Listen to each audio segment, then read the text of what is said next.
Radio Wammo Breakfast. Time now is 13 minutes away from 8. We will do everything imaginable to defend our land and our oil.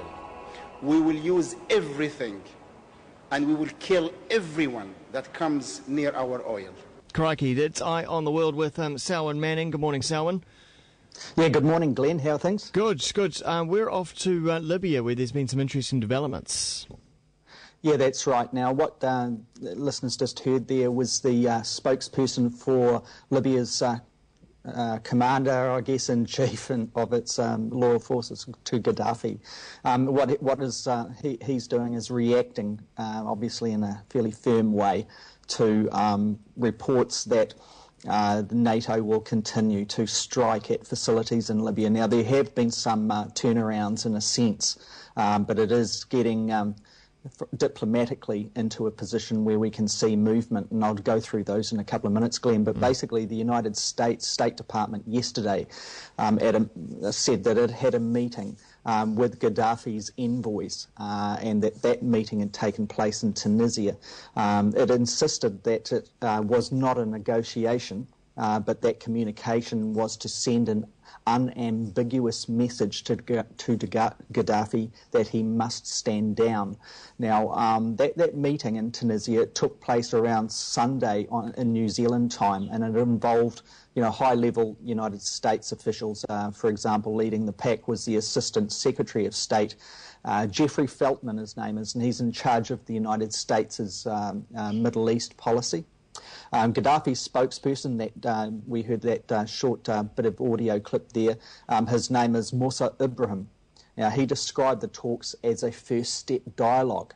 So you can see from the Gaddafi regime's point of view, what they're trying to do is to ratchet up negotiations that are ongoing, as opposed to receiving this basically unilateral message from the United States that Gaddafi must stand down. Now, the reaction is that they're saying Gaddafi will not stand down. And we've got a little clip here of Musa Ibrahim's response on this, Glenn, and it's reiterating what we just heard in a sense.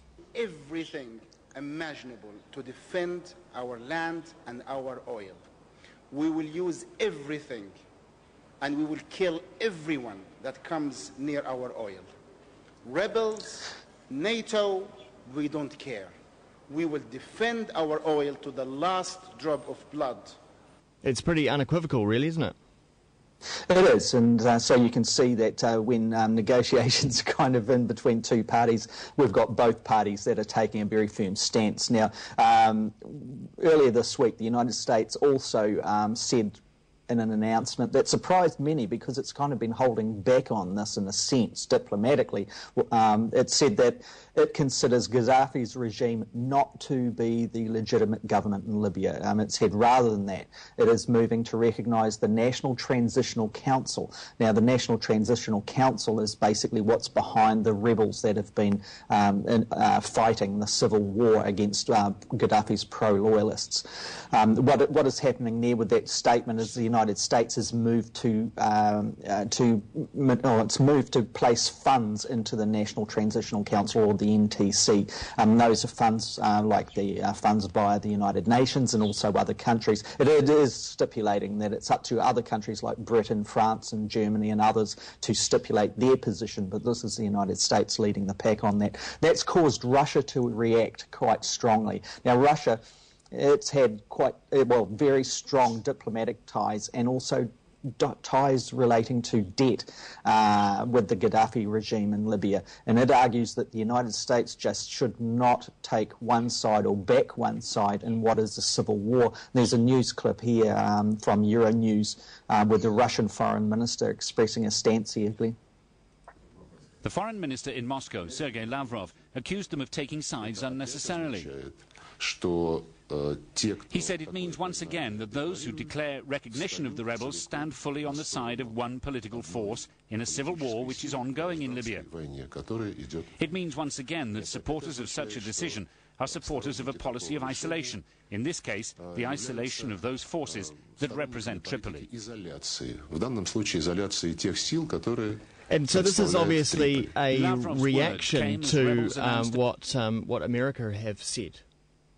Yeah, it is, very much, and that's a reaction to what the United States Secretary of State Hillary Clinton addressed back while she has been in Turkey, in Istanbul, and she was recognising that the Libyan National Transitional Council that we just mentioned before was the legitimate authority in Libya, and that's what's caused the Russian Foreign Minister to actually speak out strongly once again against the United States position over Libya. You can see here too, there's a clip of Hillary Clinton, so you can see where the United States itself is ratcheting up pressure diplomatically on Libya, and those who are saying, you know, go easy and stand back from this kind of thing. There's a clip there, Glenn, that expresses along those lines. The United States will recognize the TNC as the legitimate governing authority for Libya, and we will deal with it on that basis.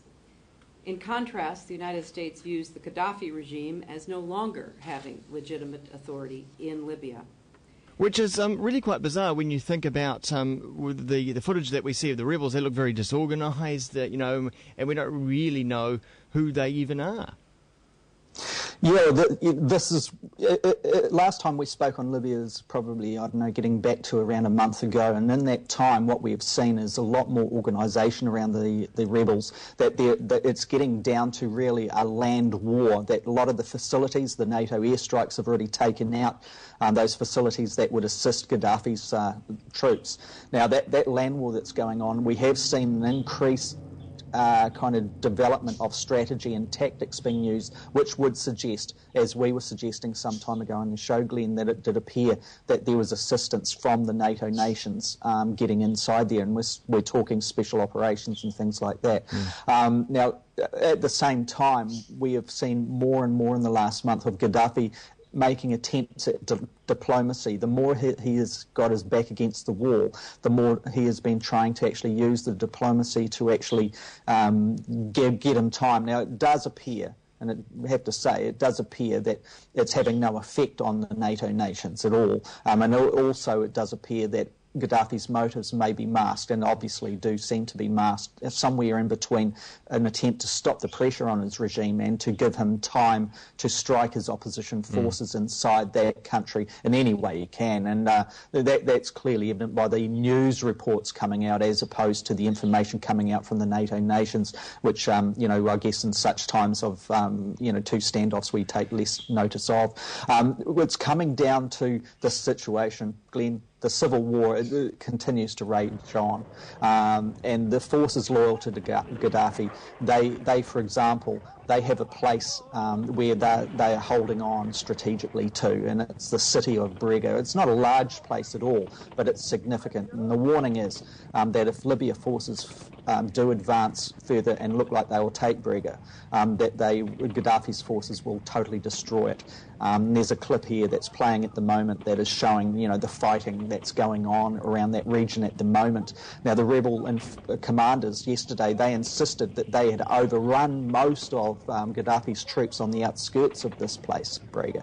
But as reports suggest, including, you know, Voice of America and other established mainstream ones, the streets around Brega, they're littered with landmines, and that's making it very difficult for the rebels to obviously secure control of that area. The landmines were laid, obviously, once again, by Gaddafi's forces before they pulled out from those outer city perimeters. There's a clip playing at the moment showing how the rebel forces are decharging the landmines or exploding the landmines, and these one guys put a charge down and he's yelled to his mate, get out of the road. They're running down the road away from it, and then you see the landmine exploding into the sky. Crikey, dangerous stuff. It's nothing like what we see with our own forces when they're going in through and clearing mines, you know, with a lot of safety measures. Yes, no, there's no safety measures, no face guards or flak jackets on these guys. You know, it's putting the charge down and it running like hell up the road, and the landmine explodes in behind them. So that's the situation there, and as you can see, you know, it's a very slow process for those that are clearing landmine one by one along these roads. The airstrikes, they're continuing in some areas. Anything that has not already been hit around Tripoli area, then that's the target for the NATO airstrikes that continue on. The rebels, they're initially this city that we're talking about, Braga, they initially held that in March, and it's positioned kind of in between Benghazi and Tripoli. So it's in that kind of large cove at the top of Libya, facing the Mediterranean Sea. And that's strategically important to both sides, this place, Braga. And I'd suggest that people who are interested in this kind of thing should watch what happens there. The rebels, like I said, held it in March. They lost it again. It's been a tit-for-tat type of thing. Gaddafi loyalists since April have held it back, and it's a stalemate really since then. Gaddafi's forces are kind of trapped in there in a sense too, that the whole area has been overrun by the loyalists. But that one city remains kind of in the hands of Gaddafi's people. Like I was saying, they're going to be there to the death, according to what they're saying. All radio reports suggest that heavy fighting is continuing on, but Gaddafi's people say they'll blow the place to bits.